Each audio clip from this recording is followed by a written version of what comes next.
Golden State Warriors are at a critical crossroads. Jonathan Kuminga, a young forward with immense potential, has struggled to find his place on the team. At the same time, the acquisition of veteran superstar Jimmy Butler has altered the team's dynamics and reshaped priorities.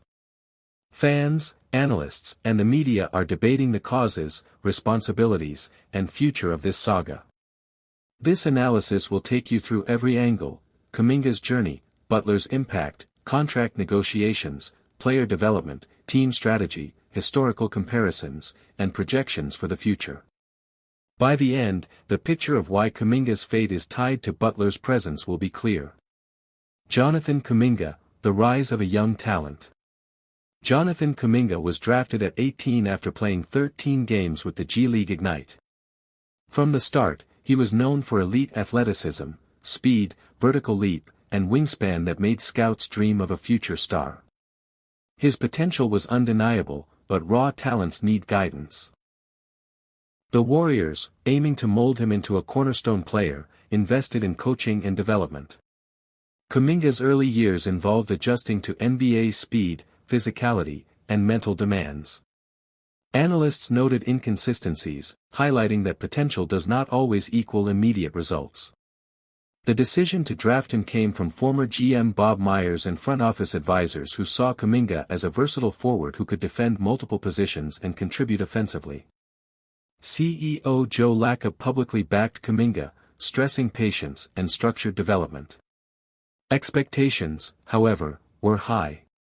Comparisons to Paul George, who grew in a veteran team environment, set a challenging benchmark. Unlike George, Kuminga faced a Warriors roster in transition, making his path steeper. Steve Kerr's system emphasizes ball movement, spacing, and versatility. Integrating a young, raw player like Kuminga requires careful planning. The Warriors hired top player development staff, including Jama Malalila from Toronto and Dejan Milojevic from Serbia. These coaches focused on turning Kuminga's elite physical traits into practical skills: shooting mechanics, defensive positioning, decision-making, and basketball IQ. Despite these efforts, Kuminga struggled to consistently apply his training during games. The team's system, successful with veterans like Curry, Green, and Thompson, made it challenging for Kuminga to find consistent minutes. In comparison, Paul George in Indiana had a structured bench role, gradually increasing responsibilities. Kuminga, by contrast, faced shifting rotations, coaching changes, and a team chasing immediate success. Kuminga's contract negotiations have been central to this saga. He rejected multiple offers, fueling media speculation. CEO Joe Lacob maintained public support, while GM Mike Dunleavy remained patient, avoiding hasty trades. Analysts debated responsibility, front office decisions, coaching guidance, and Kuminga's own choices. The restricted free agency system complicated matters, allowing the Warriors to control offers but also testing Kuminga's patience. The public blame game intensified, with fans questioning why a promising young talent might leave. Social media amplified critiques, making the situation tense for all involved. Jimmy Butler's arrival. On February 6, 2025, Jimmy Butler was acquired in a trade from the Miami Heat. This move immediately shifted team dynamics. Before Butler, the Warriors were 25-26, struggling to maintain playoff relevance. After his arrival, they won 14 of 16 games. Butler's veteran leadership, scoring, and defensive presence provided immediate results. Kuminga, meanwhile, was sidelined with a right ankle sprain, making it impossible for him to claim a starting spot. Butler became the central figure in rotations, further limiting opportunities for the young forward. Tactical fit and on-court analysis. Kuminga's potential starting role was blocked by established veterans. Lineups including Kuminga, Green, and Butler created spacing issues, affecting Curry's offensive flow. Coaches analyzed rotation patterns, using advanced metrics to balance offense and defense. Kuminga's plus or minus ratings, shooting efficiency, and defensive assignments highlighted both strengths and gaps. Butler's immediate impact made it clear the team prioritized short-term success, further complicating Kuminga's integration. Historical comparisons. Analysts compared Kuminga to Paul George, highlighting different paths. George had structured bench time, veteran mentorship, and a gradual increase in responsibility. Kuminga, entering a championship-contending Warriors team, faced a steeper learning curve. Other NBA examples illustrate how young talents need supportive environments to grow. The Warriors' immediate championship window added pressure, leaving less room for raw development. Locker room chemistry is crucial. Brandon Podziemski and other teammates observed the tension between Kuminga's aspirations and the team's veteran leadership. The challenge was balancing development with the need to win immediately. Kuminga's personality and approach, combined with Butler's established leadership, created friction. While not overt conflict, subtle tensions impacted rotations, training, and mentoring opportunities. Injuries and timing. Kuminga's ankle sprain coincided with Butler's arrival, reducing his ability to compete for minutes. Timing of injuries, especially for young players, can alter career trajectories. In contrast, Butler remained healthy and integrated seamlessly, reinforcing the team's reliance on GM Mike Dunleavy opted for patience, avoiding rushed trades. CEO Joe Lacob emphasized long-term vision, balancing youth development and championship goals. Former GM Bob Myers' draft decisions came under scrutiny, though his choice of Kuminga reflected confidence in potential. Future projections.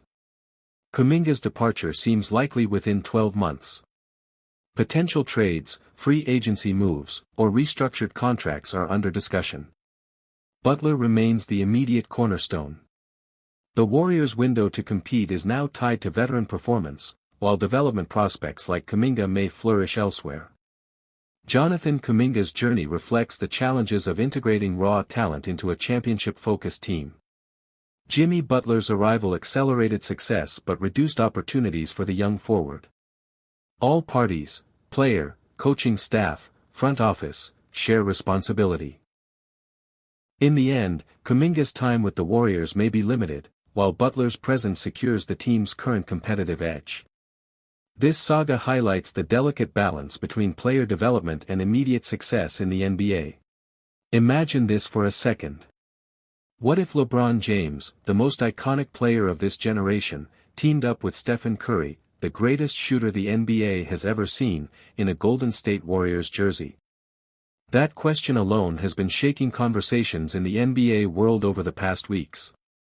Fans are debating endlessly, analysts are running through scenarios, and the idea of two legends joining forces is fueling one of the biggest trade rumors in recent history. But behind the excitement lies a reality that is far more complicated than it looks, and today, we're going to dive deep into the full story, the context, the challenges, and the possibilities. LeBron James has been the face of the Lakers since 2018, winning a championship in the bubble and keeping the purple and gold relevant every season. But as he moves into his 40s, the pressure to maximize his final years has grown bigger. On the other side, the Golden State Warriors are facing their own reality. Stephen Curry is still elite, still a top 10 player, but he is also aging. The dynasty that dominated the 2010s is no longer the unstoppable force it once was, and management is under pressure to give Curry one last chance at another title. That is where this idea of LeBron joining the Warriors started to spread. The thought of Curry and LeBron playing together is not just fascinating, it's historic. Imagine the playmaking, the shooting, the spacing. Defenses would collapse trying to handle that duo. Social media went crazy as soon as reports hinted at even the smallest possibility. But here's the problem. The Los Angeles Lakers have no interest in letting LeBron go. For the Lakers, LeBron is not just a player. He is a brand, a superstar who fills arenas, boosts merchandise sales, attracts sponsors, and has a say in almost every roster decision. Trading LeBron would not just be about losing a player, it would mean losing a global icon. That is why, every time the Warriors are mentioned, the answer from Lakers management is quick and simple: non-starter. Even beyond the Lakers' refusal, the financial side makes this dream nearly impossible. NBA salary rules are strict. Teams need to match contracts in trades, and with LeBron's massive salary plus the Warriors already deep in luxury tax, making numbers align is almost like solving a puzzle with missing pieces. Jonathan Kuminga's new restricted free agency makes things even harder. Golden State cannot just throw him into a deal without considering long-term effects. And even if they offered Kuminga, Draymond Green, and a mix of picks, would that be enough to convince the Lakers? Most experts agree it wouldn't. Then comes the most powerful factor, LeBron's no-trade clause. Very few players in NBA history have had this kind of control, and LeBron holds it tightly. It means he cannot be traded unless he